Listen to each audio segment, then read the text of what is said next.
हुई है, core committee की बैठक हुई।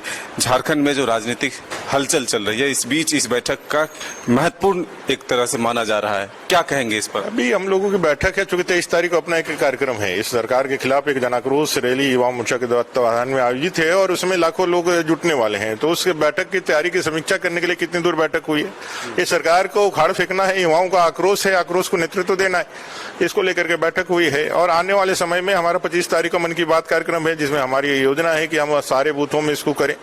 और फिर अभी निकट भविष्य में चुनाव भी होने हैं, बहुत नजदीक है, धीरे धीरे समय व्यतीत होता चला जाए, उसी का तैयारी के दृष्टिकोण से कोर कमेटी की बैठक थी, बहुत सारे मुद्दों पे बात हुई है और आगामी 28 तारीख को फिर हम लोग बैठने वाले हैं। आप लोगों पर सीधा आरोप मुख्यमंत्री लगाते हैं कि पहले चंपई सोरेन के लिए मीठी मीठी बातें करते हैं, फिर अब उन्हें जो है वेट एंड वॉच में रख देते हैं, उन्हें झांसे में लिया और फिर अब बीच रास्ते में छोड़ दिया। अब तो उनको समझना चाहिए भाई वो चीजों को कैसे देखते हैं। एक 4 दशक पुराना नेता जिन्होंने अपने कुब्बत के साथ झारखंड मुक्ति मोर्चा को कोल्हान प्रदेश में, कोल्हान क्षेत्र में एस्टेब्लिश किया, जिसने अपने कर्मठता के माध्यम से कोल्हान में और पूरे झारखंड प्रदेश में अपनी छवि के माध्यम से झारखंड मुक्ति मोर्चा के झंडे को मजबूत करने का काम किया, जो गुरुजी के हनुमान बन करके इतने दिन तक रहे, उनके लिए इस तरह का वक्तव्य देना कि वे भारतीय जनता पार्टी के किसी के कहने से वो झांसे में आ जाएंगे, तो मुझे लगता है ये उनका बचकानापन है।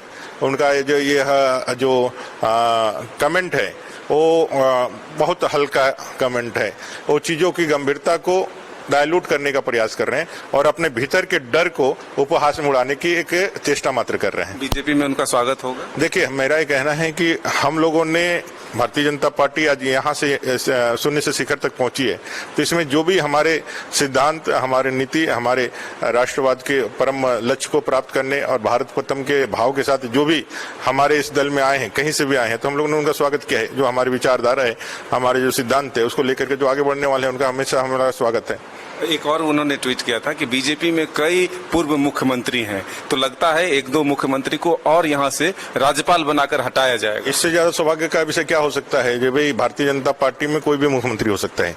आपके लिए तो ये रिजर्व्ड है, जन्मजात परिवारवाद वंशवाद की राजनीति के लिए तो ये जन्मजात रिजर्वेशन है कि उनके घर में पैदा लोगे तभी मुख्यमंत्री है। हमारे यहाँ तक कोई भी काबिल, योग्यतावान, क्षमतावान व्यक्ति मुख्यमंत्री बन सकता है। ये तो भारतीय जनता पार्टी के लिए, हमारे लिए वो सर्टिफिकेशन बड़े गर्व का सर्टिफिकेशन है, क्योंकि हम लोकतंत्र को जीते हैं।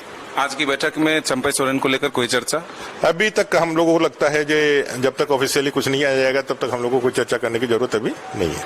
तो ये थे अमर बावरी जी, साफ तौर पर कह रहे हैं कि बीजेपी में सभी के लिए द्वार खुला रहता है, जो हमारे पार्टी के विचारों को मानते हैं उनके लिए दरवाजे और खिड़की दोनों खुले रहते हैं। तो अब देखना होगा कि चंपई सोरेन के मामले में आगे क्या कुछ होता है, लेकिन फिलहाल उनका कहना है कि अभी कोई ऑफिशियली जानकारी नहीं है। हम लोग आज की बैठक जो है 23 तारीख के युवा आक्रोश रैली को लेकर के और किस तरह से सरकार की नाकामियों को जन जन तक पहुंचाना है, इसको लेकर के रणनीति बनाया। अपने सहयोगी छोटू के साथ मदन सिंह, न्यूज बायोस्कोप, रांची।